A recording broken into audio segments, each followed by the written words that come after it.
حي على الفلاح.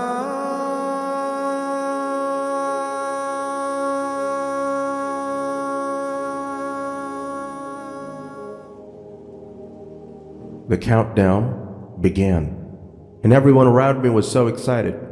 I would hear things like, "I can't wait for Ramadan to come. It's my favorite time of the year. Ramadan is the one thing I'm looking forward to." I'd feel guilty and confused. My thoughts went along the lines of, I'm gonna have work during Ramadan.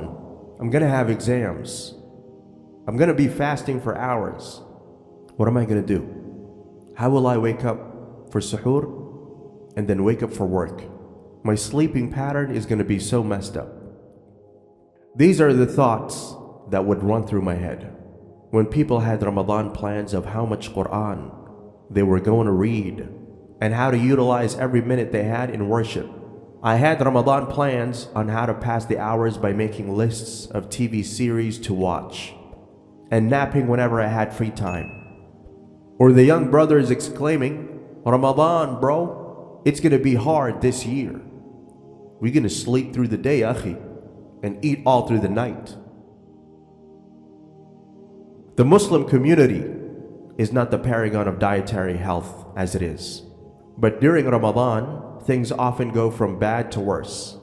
Opening our fasts daily with mounds of naan bread saturated in ghee-based curry, all washed down with gallons of Rubicon mango, is not doing your body any favors. Rather, we should be moderates when it comes to quantity, but fundamentalists when it comes to quality. Sadly, we have a long way to go when it even comes to notions like non-GM, organic, free range, local, etc. But we need to step out of our uneducated regarding health paradigms. Instead of translucent, oil-sodden parathas, why not scrambled eggs? Or granary bread with salad? Or granola and fruit? Why not ditch some of these grease-coated meat with varied meals based around grains, pulses, and vegetables too? Try avoiding sleeping all day, reducing your productivity to zero. I know that fasting can be very difficult, and I'm not knocking the odd lie-in on the weekends or afternoon nap.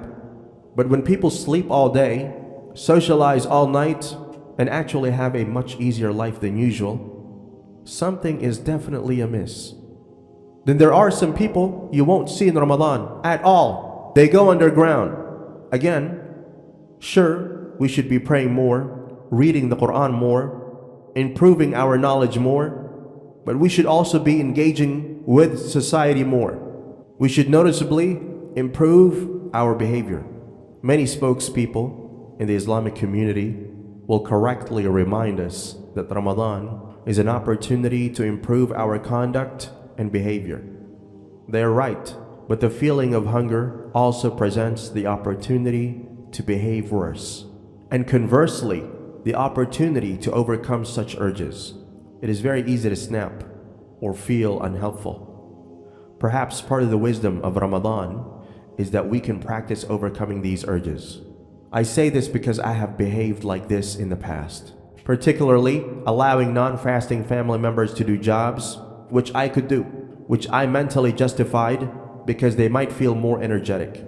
Being more helpful than usual won't make you feel hungrier. Chances are, it'll do the opposite.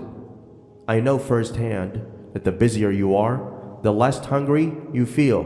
Someone wiser than me said that the purpose of hunger pangs is to remind you to be good and humble. Hunger and thirst remind us how vulnerable and self-sufficient we are, and how, as the Quran reminds us, walk not on the earth with conceit and arrogance.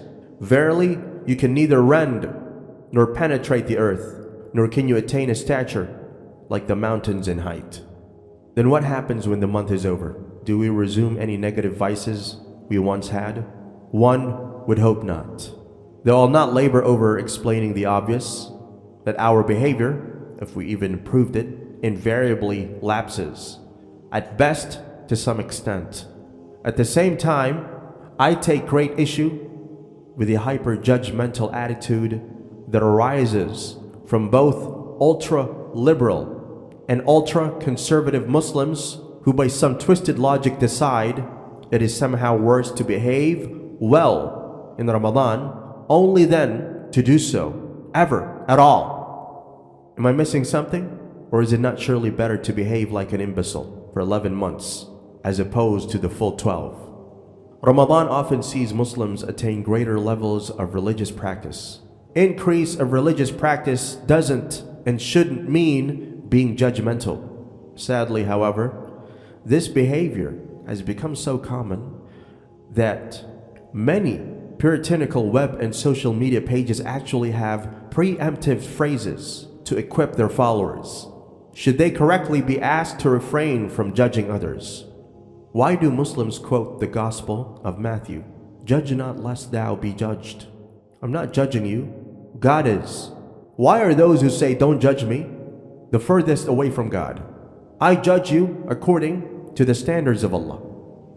As someone who has had a somewhat less than pious youth, I can certainly testify that the I don't judge you, but I judge you approach simply doesn't work. Ever. What if a person only keeps one fast this year? Maybe that was one more than last year. What if someone doesn't fast at all this year? Maybe last year they didn't even believe. Maybe they've been doing more good than we will in our whole lives.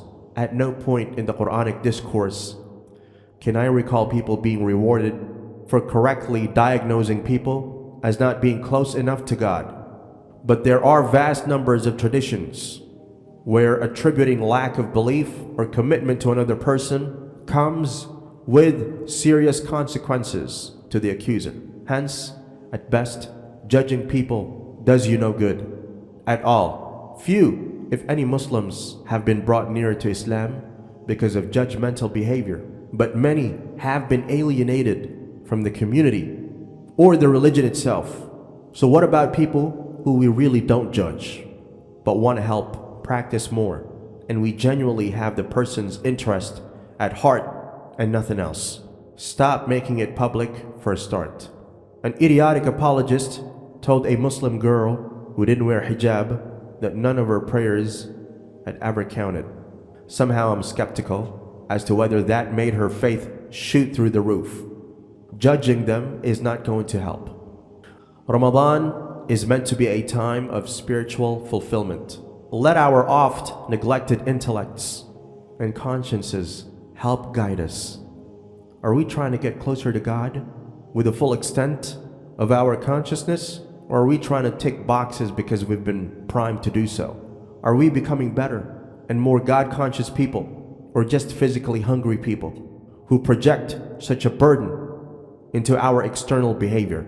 I hope the little I have to say can give us food for thought, so to speak, and I pray all watchers a blessed Ramadan.